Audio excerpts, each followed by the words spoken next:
Steady. There we go. Okay, now just don't move the car in any significant way. Okay, at least now we know it's sturdy. That's a weird intro. Yeah, for Little Women. Little Women. Yeah. It's really goddamn good. Actually, no, it's a sturdy movie. Yeah.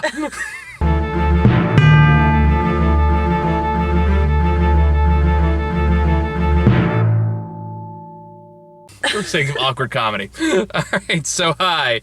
It's cold. We're wearing layers. So this is like the last of like two or three more of movies I want to catch up on and start making the best and worst list. And I wanted you specifically on this one because I want to get your perspective on it because I know you've seen the 70s movie.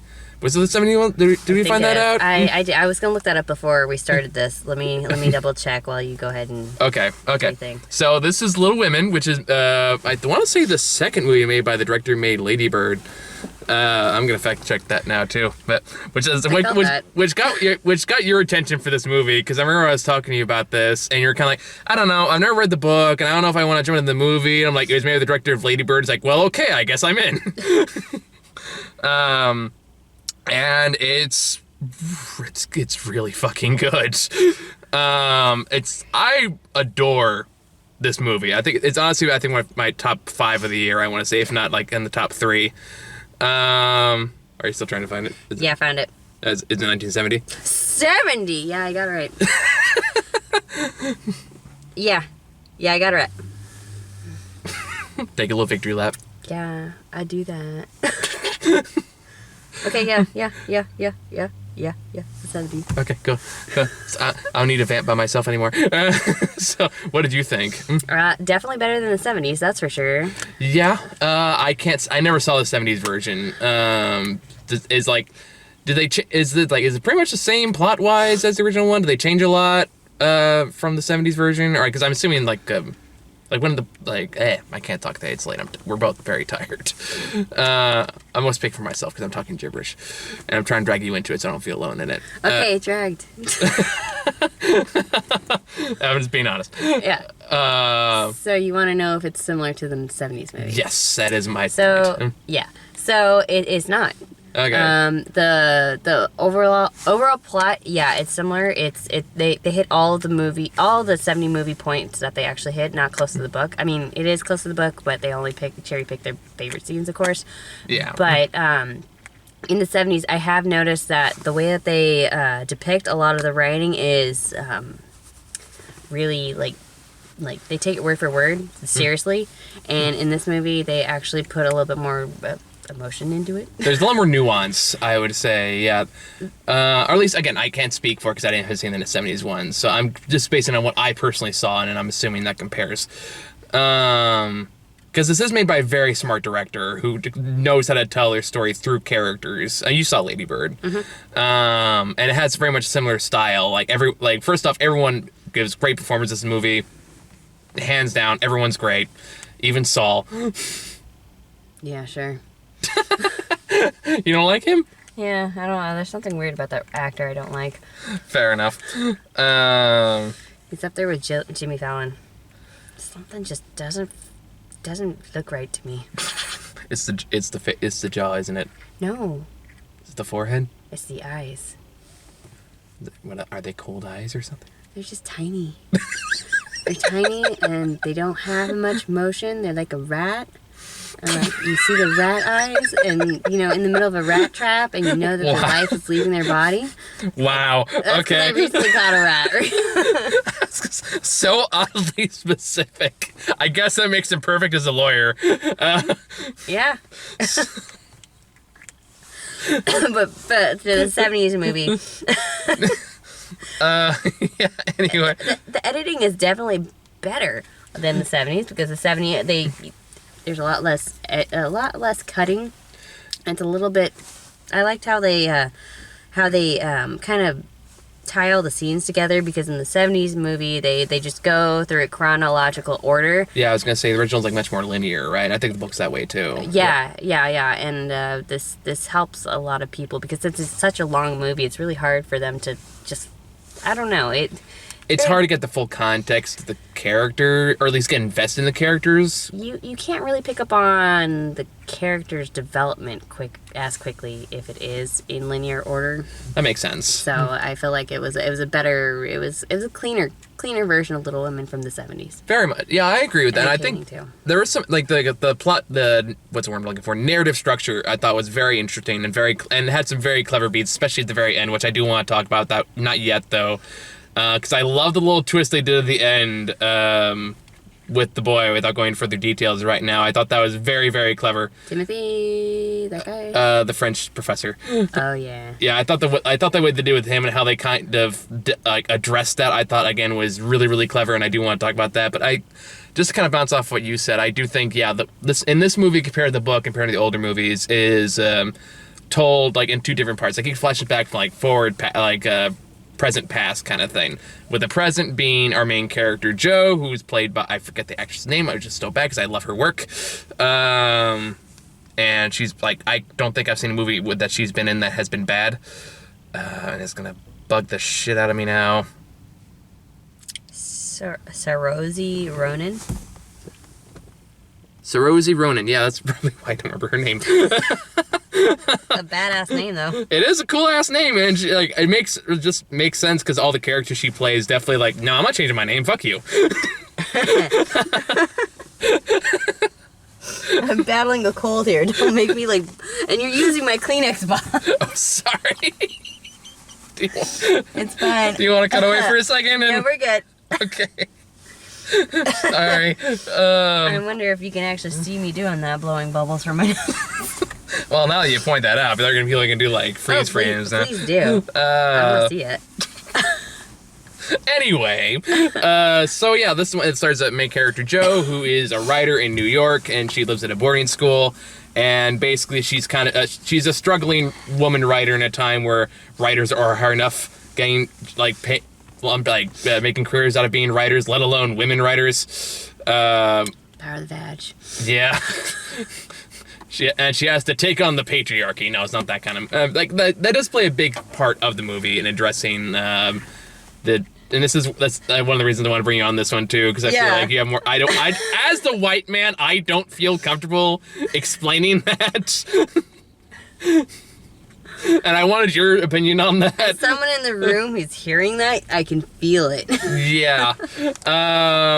So I'm genuinely curious from your perspective. How do you think they address the gender discrepancy? It's the same theme in any type of movie like this. It's just picking up on the same theme, same passion for the whole, just everything around it. It's just the same passion, just different type of era that they're showing it in. And unfortunately, it's a common theme. Doesn't show it doesn't show itself as being like, oh yeah, so empowering. No, it feels like it portrays it more matter of fact. Yeah, there's that whole scene about them just going straight for the facts without jumping over the whole like emotional issue. It's more of showing you the social issues that's actually underneath it. That's actually the really core reasons of why it is the way it is during that time period, which is really important because in a lot of stories at the same time it's doing work towards the Edwardian period, which is where this is centered. A lot of the stories at that time have always played on just the marriage and the whole like emotional side of it, and this played more on the social. It played in the social and economic structures, especially during the Civil War period, which I thought was a really interesting twist because you don't really see that too much. Every type of romantic movie focuses on the marriage part, of course. This one just focuses on like the repercussions of things that go on at the same time as that. Yeah. So it's really important to see that because I think that a lot of people think romantic movies are just playing too much in that cliche of, oh, yay, marriage. So it's great to see that from that. Okay. Thank you. Was that too much? No, that was great. No, that was perfect. Okay. No, that's exactly the kind of insight I wanted. I'm glad I got your approval. Wow. Okay. There's no way for me to win in this. I'm just gonna move on. I like setting moon traps. It's not hard. Again, as a straight white man, I just naturally feel guilty. That's a step. It's not a solution, but it's a step. You're one. No. I mean, you like, even like, if you go back and watch my Queen and Slim review, I was like, I'm going to talk about things I am not an authority on. Please keep that in mind, and please correct me if I say something wildly inaccurate, which I probably will. So far, nobody has, so I'm going to take that as a yay, but also nobody watched that review, so. No, yay. It's like 20 people watched it. Then 20 people care. Thank you. But no, I think, like, on top of that, I think it does have a strong message in terms of, just kind of what you were saying again. I don't pretend to be an authority on the matter, but I think the way they did present it as, like, this is just the economics of our world. This is the only way I can really make my way up in money, and this is the only way I can provide for my family is to marry somebody who has more money than me. And that's just the reality of it. And the way that it portrays that, not as we're taking down the patriarchy or anything like that, compared, like, I feel like a lot of other movies would do it this way, where they would overplay the patriarchal elements of it, and then overplay the whole, like, yeah, woman, take him down. That means, like, sexism is solved kind of motif. The Beauty and the Beast did this, the new one. I don't want to talk about her and anything to do with that. I mean... Well, we kind of have to, because Emma Watson's in this movie. I mean, nothing against her. It's her brand image I'm not happy with. Fair enough. I know, you just want, every time, like, minute she popped on the screen, you're like, I have not forgiven. I know. for Beauty and the Beast, which I get, because I also fucking hated that movie. I'm pretty sure she hasn't forgiven herself for that, but she's like, oh, but money. We like, everyone's, I guess every actor has assigned their soul to the mouse every now and again. This crooked, it's bugging me. I've not been sold to the mouse. And I am marketing. I'm not saying I would sell my soul to the mouse for money, but I'd consider it. You slut. It's just economics. Yeah, there's other reasons, Laura. Other than marriage. Other than love. No reason to get in with in bed with the mouse other than love, Laura. I'm sure you do, huh? I almost did a They wouldn't want gesture. me. They wouldn't even want me. Let's be honest. You like that in your mouth, haha. Please, they are fucking royalty, and I am the whore in Les Mis. Mm-hmm. Anyway, you don't need to tell me. Wow. Okay. All right. Fair enough. I set myself up for that one. I can't be mad about it. Just a pure giddiness. But I think, going back to the actual movie though. Yeah. Say it. You know you want to. What? Oh, I thought you had you're buying your tennis. I do. Go ahead. What were you saying earlier? Refresh my memory. Let's see. Disney is royalty, and I'm just the whore from Les Mis. You like being on the bottom. Honey, not on camera.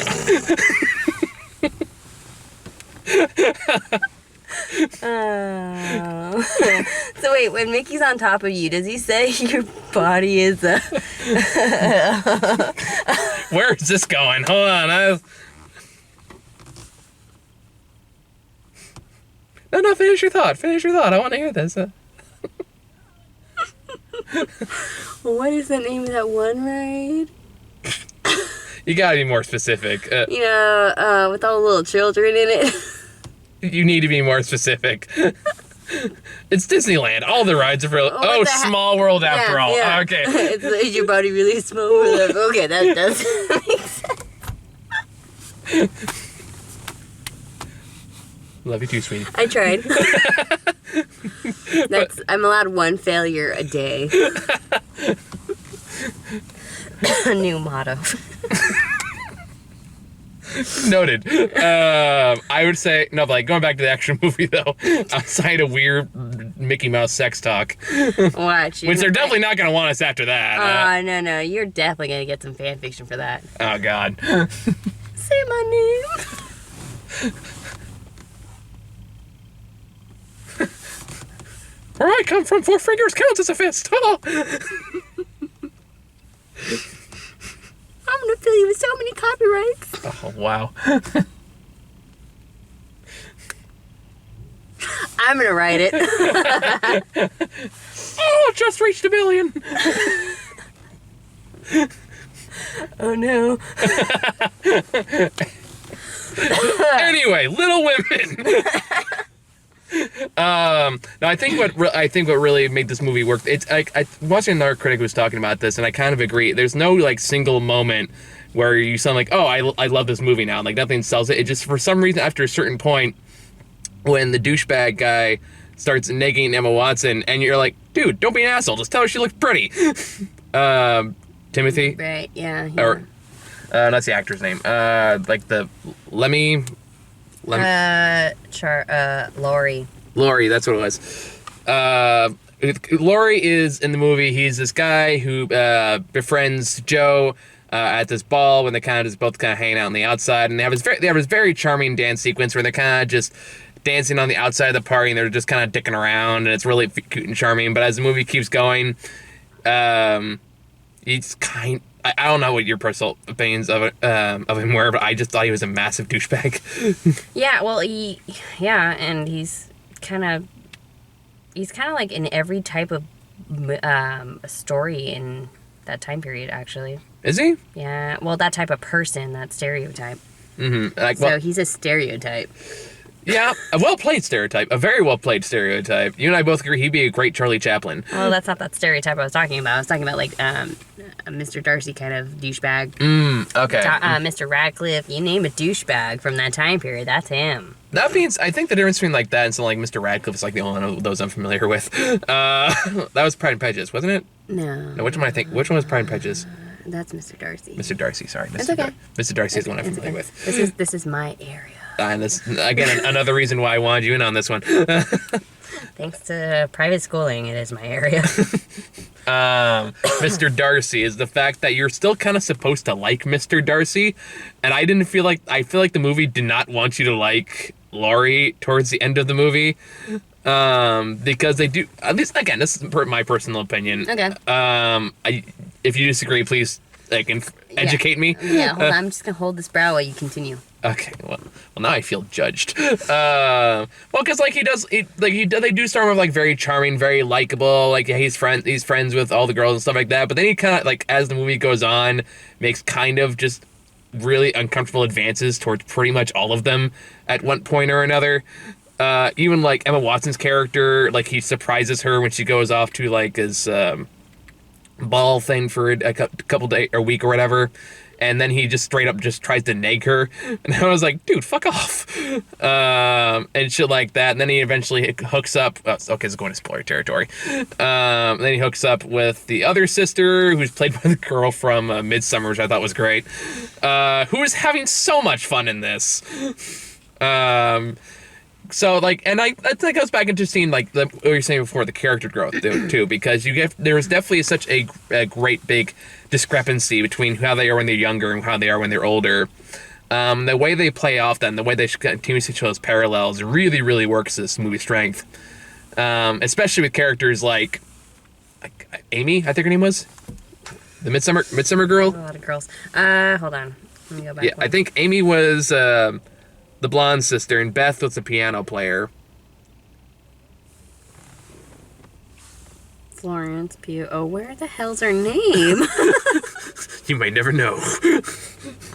I'm almost positive. So Emma is Mag. Swarthy's Joe. Beth is Eliza. Okay, yeah, Eliza's the one that fell in the water. Who is Meryl Streep? No, I'm kidding. Meryl Streep will make herself known. She disappeared. We could not find her at all in that movie. She is such good acting. Amazing. Like I said, I really do believe that BoJack Horseman joke. I think there is going to be a point where it's just Meryl Streep's going to direct a movie where she plays all the characters. I hope she does. I really do. That would be a great thing to watch. Okay, I was right. It was Amy. Yeah. So when Amy is like younger, she's this kind of really immature, kind of bratty, like a woman who just kind of wants to have everything her way.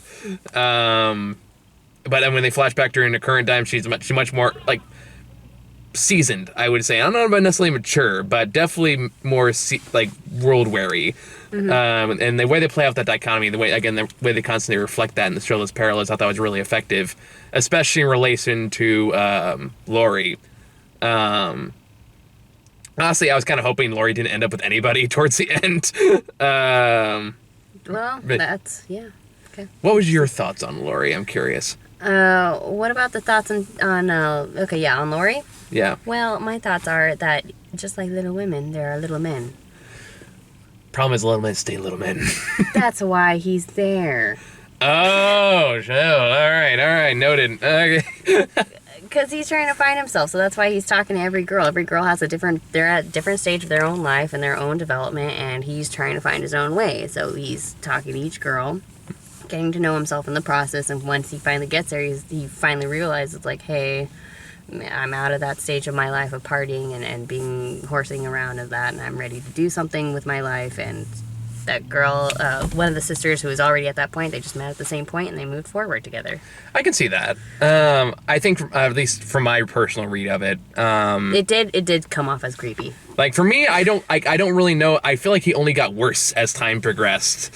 When they did, like, the flash forward back to the present, I feel like his heart was broken. The heart was broken. Like I said, I think I think it's kind of like that we see him like how he is in the present compared to how he was in the past. We didn't have the affection for Joe, but then he, like, again, as time passed, he just kind of used like scummier and scummier tactics to try to like woo people. By the time we actually meet him in the present, he's already just kind of this womanizing alcoholic douchebag. And I don't really see many signs that actually changes between then and when he proposes to Amy. And that's something that maybe I think I don't know how big Laurie's role is in the book. I think they expanded it for the movie.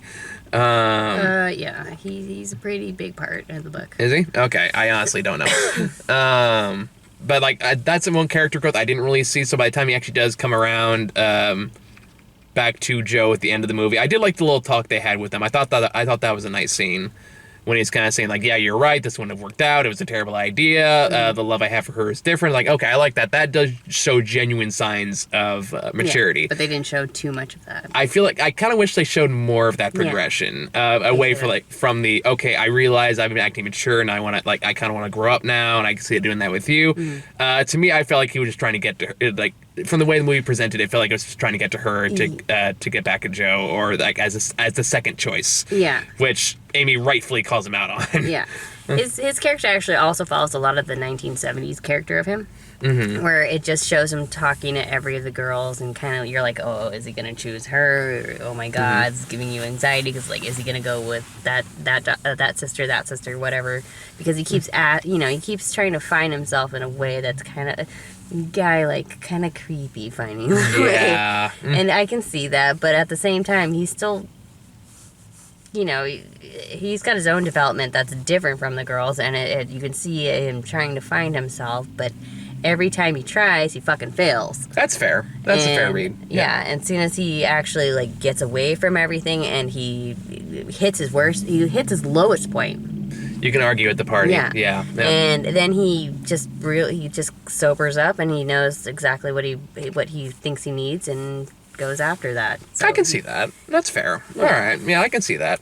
I think I just would have liked to see more of that progression. Yeah. Personally, that is one. It's not the story about him, though. No, it's not. And sorry, I didn't interrupt you. And you're right, it's not. And that being said, if you're going to make that an element of it, I kind of wish that progression made a little more sense to me. Yeah. Or at least in a way that didn't make me think of, like, you didn't deserve any of them. was where I was kind of feeling towards the end. Yeah. That's just my personal thoughts on it. Like, I think you definitely have I think your view is perfectly valid, too. That is my... Everyone's view is valid. I mean, I think I tend to have a more adverse reaction to those kind of characters because I hate those kind of people on a personal level. So it's kind of like the movie Colossal. Remember that one? The one that had Anne Hathaway? Yeah, the same kind of thing. Yeah. That one also brought out a very visceral response to me for the same reasons. Like, you're not a nice guy. You're just a fucking asshole.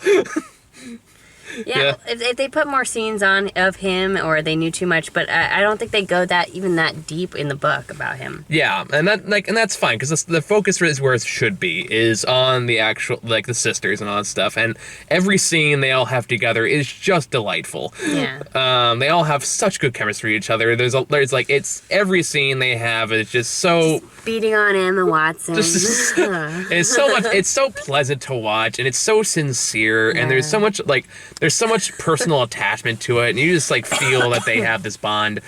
And like they have just like great little one-liners, little quips, little digs at each other. Oh yeah, that's Lady Bird popping in. That is great. I mean, from the '70s film, I mean they the editing is not so great with the script, so a lot of that stuff goes unnoticed. You have to really be paying attention. This one definitely makes it the forefront. Yeah, and the '70s, of course, just takes it word for word from out of the book. So the book is obviously not going to be as quick humored or funny like that. Yeah. It's more like any type of romantic book from that era, where it's like, "Thou is coming in through the room. Oh, beautiful." Is that your summary of like every book that takes like from the '70s? No. Or like whenever it's way longer than the '70s. My God, I'm tired. No, I have better lines than that, but you get the point. I do. No, I think my favorite one was just to the point where Joe has to like sell her hair, and they're all like, "Oh," and then like Amy was like, "Oh, it's your one beautiful feature." Or something. That's in the '70s movie too. Is it really? It's still a good line. The way they deliver it feels organic to the scene. Yeah, and that's something. Yeah, the '70s does not feel organic. This felt like an actual family of girls. Yeah, and again, it really just goes. You have a lot of good actors, and they sell the shit out of it. Good editing too. Scene editing. Oh yeah, and the way that draws some of the parallels too, like especially the whole crisis of the movie is Beth, the Shire one, the one that knows that is really good at the piano, is dying from scarlet fever, and all the family kind of gets back together to try like basically help treat her, but then they ultimately fail. And then they do have the one, like, this is where the case with the editing really pays off, and the way the tell the story really pays off is the part where they have the parallel between the first time she got scarlet fever and Joe wakes up and finds that she's okay downstairs, and then they cut to present day when it's not the same thing. And I thought the way they did it was really beautifully handled, and not a word was spoken through all of it, which I also really appreciated. Yeah. So it's stuff like that. I actually like this. I thought this was a really beautiful film. And like in terms of the writing, the editing, the acting, I thought it all told a really beautiful story. It was. And might be again. I'm only basing this on what you told me from the '70s version. Might be the best adaptation of the story. No, it is. Okay. I mean, the '70s version is definitely gonna have a special place in my heart. But this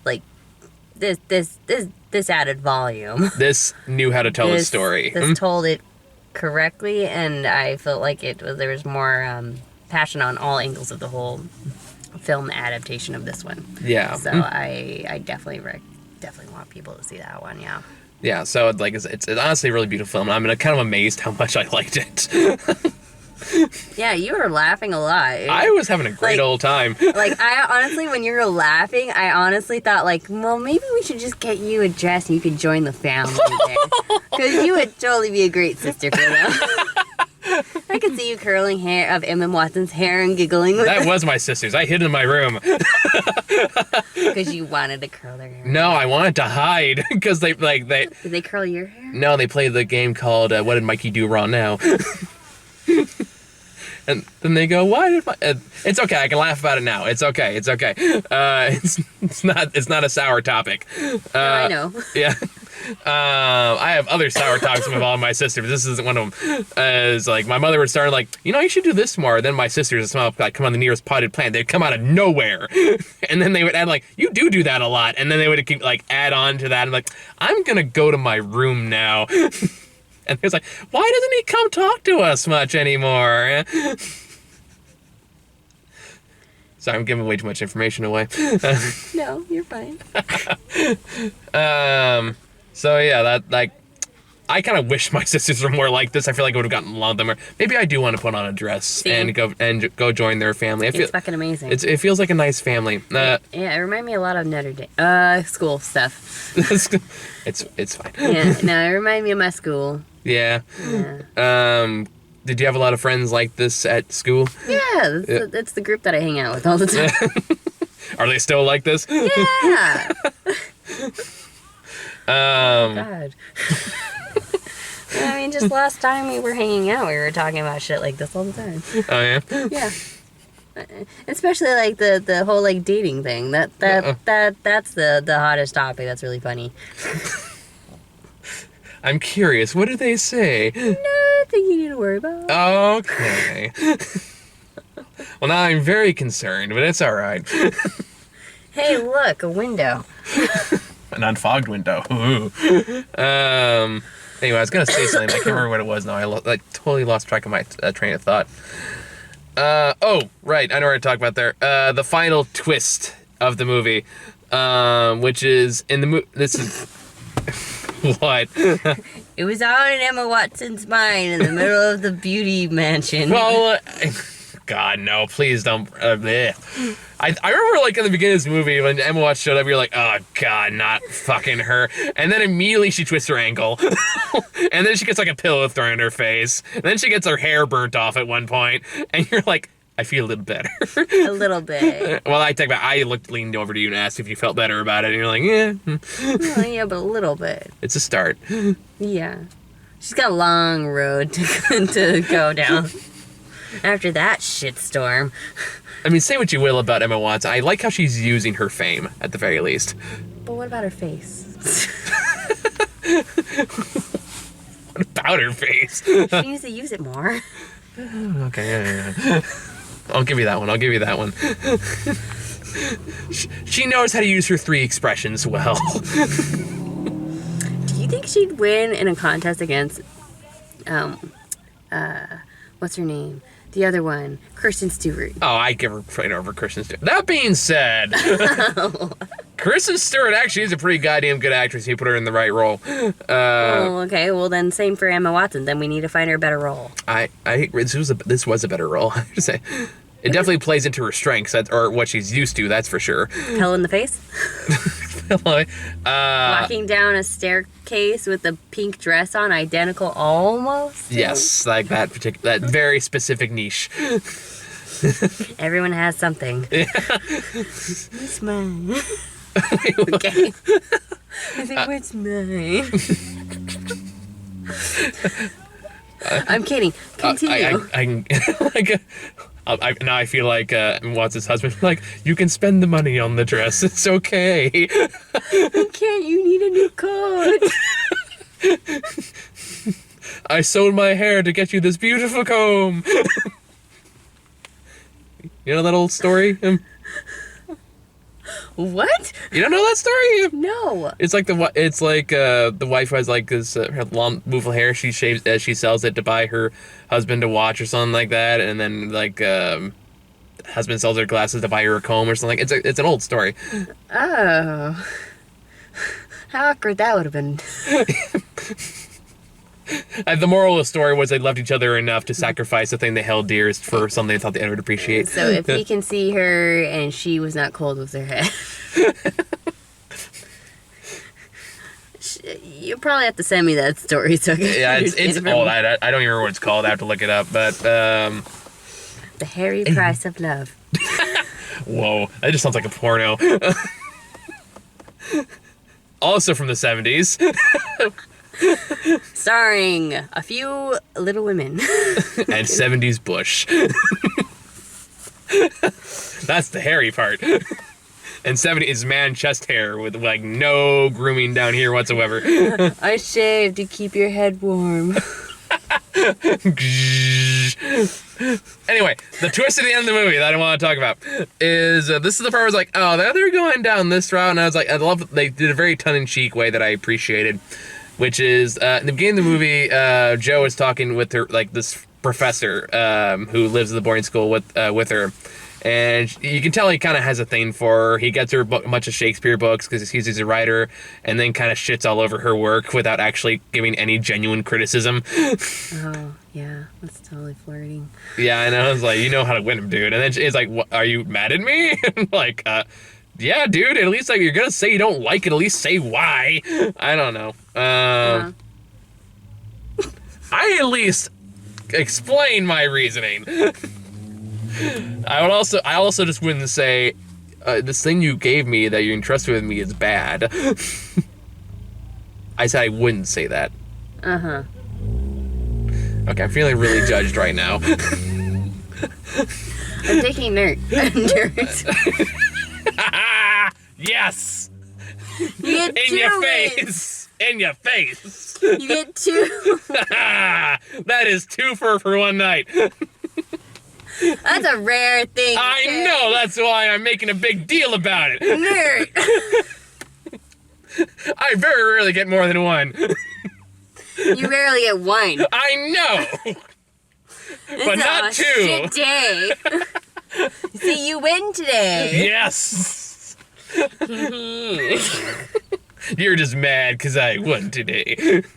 No, I will be respectful and allow you that 1 win. Oh, okay. Now you're trying to take it with dignity and grace. I am dignity and grace. Yes, you are, sweetie. That was so quick.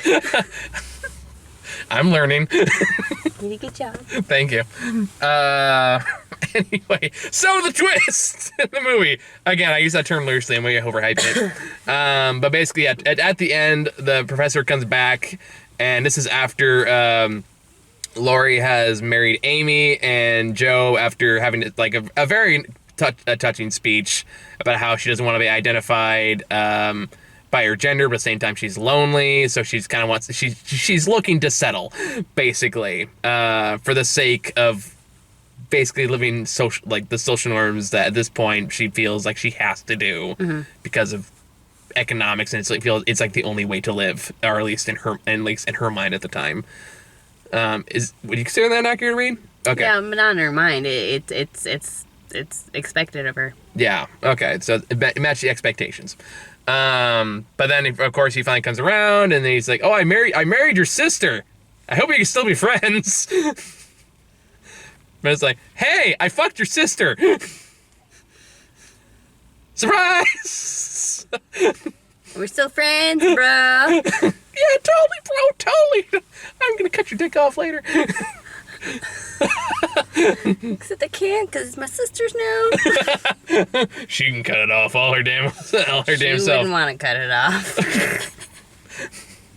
Well, she can dip it in some of that little batter she was using earlier, make it like a flesh dildo. Yeah. She can make the very first dildo. Because at one point she makes a cast from her foot. Yeah. Yeah, because that's exactly what Little Women want. Yeah, I don't know. They can want whatever they want. Oh, you're getting good. Thank you. I almost fell for that one. I caught myself. Yeah, I guess I gotta make these traps a little bit more difficult. Oh, great. Something to look forward to. Graduated. Congratulations. Level 2. Wait, no, level 1. Let's be honest. Yeah. Okay. I'm fucking kidding. I know. So at the end, he comes back, and they have his big long scene. He's basically just begging her to say something, and then he ends up leaving. The entire family is staring at her, like, "You're in love with him. Go get it." Again, I was like, "Are we really doing this?" The romantic. Yeah, like chase the romantic chase at the end, like this, because it felt like so conflicting with the entire tone of the rest of the movie. And then it turns out at the end it's because the editor of the publisher who was going to publish her book based on her life demanded the ending. Because it cuts back to her and was like, "Well, who does she marry? She marries no one." No! She has to marry somebody, we can't sell this. So it's like, fine. And then it has this ridiculously, like, cheesy, over-the-top romantic ending with, like, rain pouring down, confession of love, you complete me. She gets there first at the train station. He's like, "What are you doing here?" What are you doing? I don't want you to go. Rain. And then, like, this music swells to this crescendo. And then they make out in the rain under the umbrella, and the publisher loves it. And then really, I guess the more, like, I would argue the better climax happens when she's negotiating for actually selling the book. Where, thank God she learned about copyright really damn quick. And yeah, that's the end of the movie. I loved this movie. She got the love. She got what she wanted in life for the love. I mean, she got her book published, and she's like holding it. That's and then, right. Like, yeah. She had her aunt's house, or Meryl Streep's house, turned into a school. With Emma Watson's children who are looking already to fail. Yeah, in the acting that she was teaching. Did you see that? I wasn't looking at that. I was looking at the cake. That's what I was looking at. I was like, that's why they're gonna fail. It's okay because it's what we call expression 1. This one we call 2. This one we call 3. It's okay because she'll just sign them on for a 7-film deal with Warner Brothers. Son of a bitch! I want to be her kid now. That'll chronicle all the time that she just chronicle her entire life as she grows older. So by the time the film series is done, not only she will never have to work a single day in her life again, she will never have to try ever again. Thank you for rubbing that in my face. You're on a roll today, buddy. I didn't realize that was like a personal attack. Success. Yes. I didn't. Do you want a 7-film deal with Warner Brothers? Yeah, don't you? I mean, yeah. I just didn't realize there was that. I didn't mean that much to you. I think it just means the financial end of it. Oh, sorry. I can see now where that would be a little dig. I apologize. I was more. Oh, I'm kidding. I'm so confused. Did I actually say something offensive? No, you're good. Okay. Just making sure. So Little Women is really good. And you're easy to put into traps. I know, and it's not helping. It's okay, but I got 2 wins tonight. On camera, so it's on record forever. My memory's long. I like how you say that, like, I'm gonna make you pay. You will. I mean, I'm sure I will, but it won't be on camera. Or will it? I'm gonna have to put my phone on record all the time. Not all the time. Yes, all the time. I do not consent. Too late. You don't get to make that choice for me. Oh, hell no. So, you gotta find. Hey, consent goes all the way around. Goes for guys too. Just saying. No means no. You're my bitch. Yes, but no still means no.